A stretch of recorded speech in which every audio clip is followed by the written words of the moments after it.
Magandang oras mga kababayan, narito ang pinaka-latest update natin sa magiging lagay ng ating panahon ngayong araw at sa susunod na 24 oras.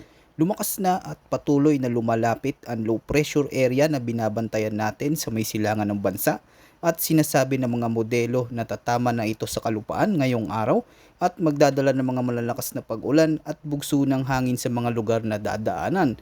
Bukod dito, may pagbabago sa direksyon at lakas nito at kung saan posibleng mag-landfall. Alamin natin ang pinakabagong detalye dito para naman lagi kang updated sa lagay ng ating panahon.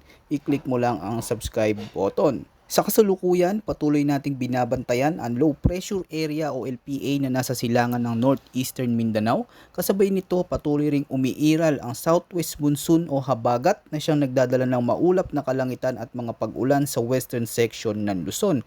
Sa silangang bahagi ng Visayas at ilang bahagi ng Mindanao, mas direktang nararamdaman ang impluensya ng low pressure area at inaasang magdadala ito ng mas madalas na pag-ulan at mga thunderstorm sa mga lugar na nakaharap sa silangang baybayin. Sa natitirang bahagi ng bansa, nanatili ang posibilidad ng mga biglaang pag-ulan at thunderstorms na dulot ng localized thunderstorms. Kaya posibleng makaranas ng biglaang malalakas na buhos ng ulan lalo na sa hapon at gabi.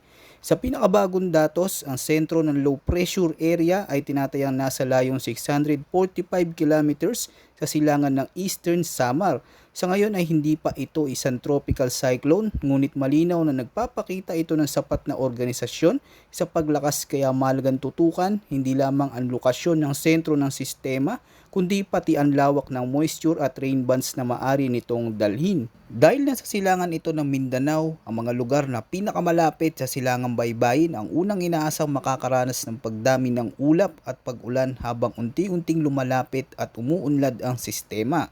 Ngayon naman silipin natin ang heavy rainfall outlook na inilabas ng Pag-asa dulot ng low pressure area. Mula bukas June 30 hanggang Martes inaasang makakaranas ng 50 hanggang 100 millimeters na ulan ang pwedeng bumagsak sa Northern Samar, Eastern Samar, Samar at Biliran.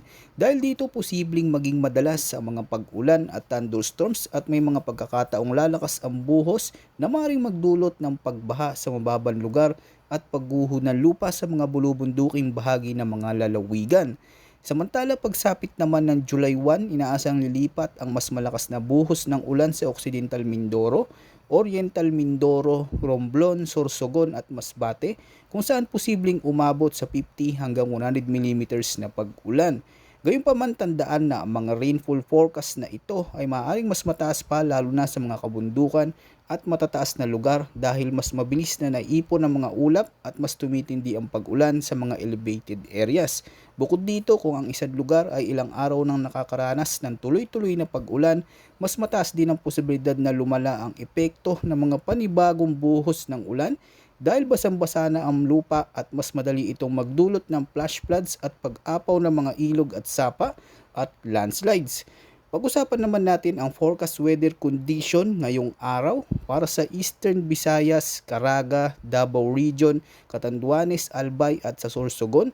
Ang inaasang panahon ay cloudy skies with scattered rains and thunderstorms na dulot pa rin ng LPA. Ibig sabihin, ang low pressure area ang patuloy na naghahatak ng maraming moisture o mahalumigmig sa mga lugar na ito, kaya mas makapal ang mga ulap at mas organisado ang mga pag-ulan. Hindi lamang ito mga panandali ang buhos, inaasahan ng pabalik-balik na mga pag-ulan at pagkidlat pagkulog sa maghapon na may mga pagkakataong lalakas ang buhos at maaring tumagal sa ilang lugar.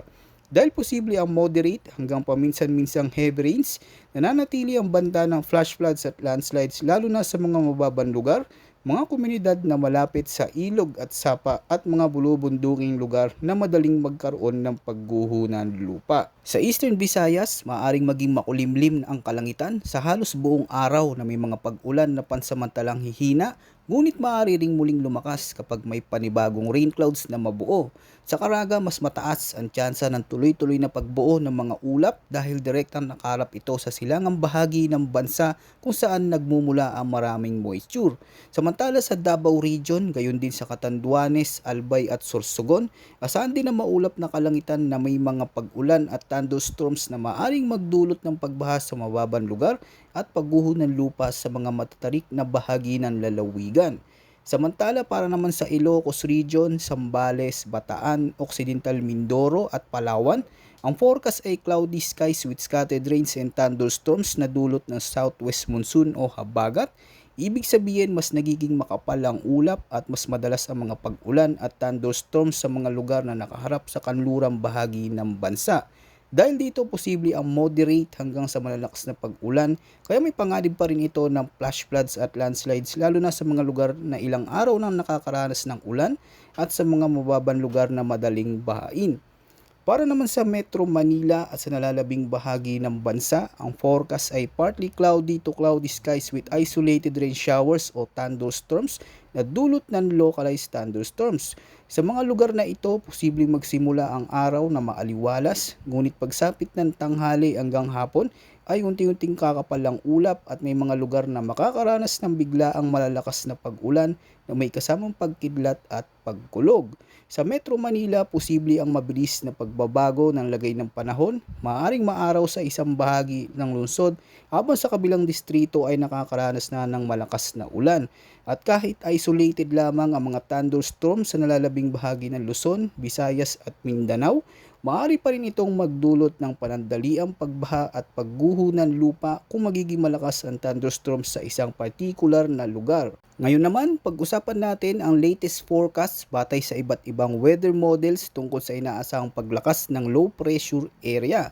Sa ngayon, batay sa projection ng karamihan sa mga model runs, inaasahang lalakas bilang tropical depression ang sistemang ito habang nasa silangan ng bansa.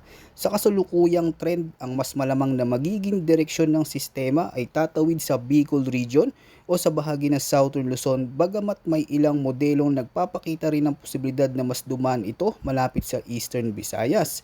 Ano man ang eksaktong track nito, kahit hindi pa ito inaasang maging isang malakas na bagyo sa unang yugto ng paglalakbay nito, sapat pa rin ang lawak at lakas ng sirkulasyon upang magdala ng malawakang pag-ulan sa mga lugar na dadaanan. Ayon sa kasalukuyan track projection, posible itong tumawid sa kalupaan mamayang gabi hanggang Martes ng umaga bago tuluyan lumabas sa West Philippine Sea pagsapit ng Miyerkules. At dito nagiging mas malaga ang susunod na yugto ng forecast sa oras na makalabas ang sistema sa West Philippine Sea. Doon inaasahang magiging mas favorable ang kondisyon para sa posibleng paglakas nito. Dahil mas mainit ang temperatura ng dagat at mas bukas ang karagatan, mataas ang tsansa na magkaroon ito ng karagdagang intensification. Sa madaling salita, maaaring hindi pa ito gaanong lumakas habang papalapit at tumatawid sa kalupaan ng Pilipinas. Ngunit kapag nakalabas na ito sa kanlurang bahagi ng bansa, doon posibleng magsimula ang mas mabilis na development ng sistema. Pagkatapos nito, ipinapakita ng kasalukuyang forecast trend na maaari itong kumilos pa ilagang kanluran patungo sa mainland China. Kung ito ang magiging takbo ng sistema, ang pangunahing concern sa short-term forecast ay ang magiging epekto ng pagtawid nito sa bansa. Habang ang posibleng paglakas nito sa West Philippine Sea ang siyang susunod na malagang bantayan. Samantala mga kababayan, bukod sa sistemang ito, may isa pang potential tropical cyclone na nakikita ng ilang long-range weather models na maaaring mabuo sa malayong silangan ng Philippine Area of Responsibility sa mga susunod na araw.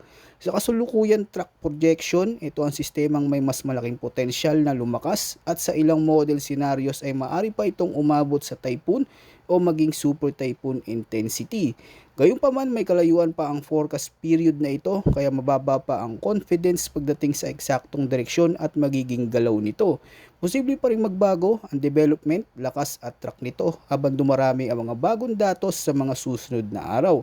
Kaya sa ngayon, mahalagang subaybayan ang mga weather updates natin dito sa ating channel dahil maaaring magbago ang forecast anumang oras habang mas lumalapit ang mga sistemang ito sa ating area of responsibility. Maraming salamat sa inyong panonood. Mag-ingat po tayong lahat at patuloy na maging handa sa anumang pagbabago ng lagay ng panahon.